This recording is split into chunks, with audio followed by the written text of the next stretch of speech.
natural, intelligent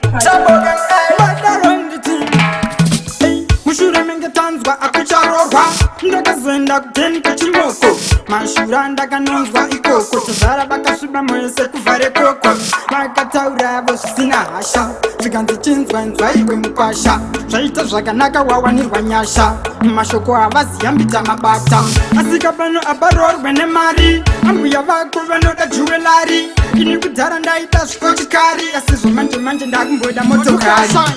watenga kabareta pamwe neredzeta watenga distribita pamwe neautoneta rediyo moduleta zandinoda mupasha agara uchizviketa mukwasha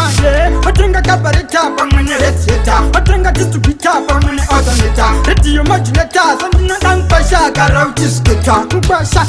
ndinoda mota ine makatalisti ndikaimutsa mvura kuexhausti inzwa mupasha you brought me the best izvo nigwejebodo tombo ita road test mukwasha tanga tisina tapiwa sakapini tafunga kwabila wayo esibodini ndokunana sekuru nana mainini mukwasha uno hayawo zvelambogini watenga kabareta pamwe neredzeta watenga distribita pamwe neautoneta rediyo moduleta zandinoda mupasha agara uchizviketa mukwasha watenga kabareta pamwe neredzeta watenga distribita pamwe neautoneta rediyo moduleta zandinoda mupasha agara uchizviketa nekutika iwawe mukwasha agara uchizviziva mukwasha mkuyu akaperi kudyiwa mukwasha akabhuruka nemukadzi anosiwa ende ukarova mwana wangu pano panofiwa uwangu hwatizise mafanizi inambo kuti unzi mukwasha kuti unzi mupombo unenge watotenga navhara yerisambo usati pemukwasha tisasha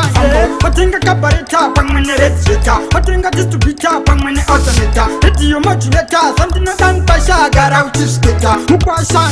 watenga kabareta pamwe neredzeta watenga distribita pamwe neautoneta rediyo moduleta zandinoda mupasha agara uchizviketa mukwasha ndinoda mota ine makatalisti ndikaimutsa mvura kuexhausti inzwa mupasha you brought me the best izvo nigwejebodo tombo ita road test mukwasha tanga tisina tapiwa sakapini tafunga kwabila wayo esibodini ndokunana sekuru nana mainini mukwasha uno hayawo mukwasha watenga kabareta pamwe neredzeta watenga distribita pamwe neautoneta rediyo moduleta zandinoda mupasha agara uchizviketa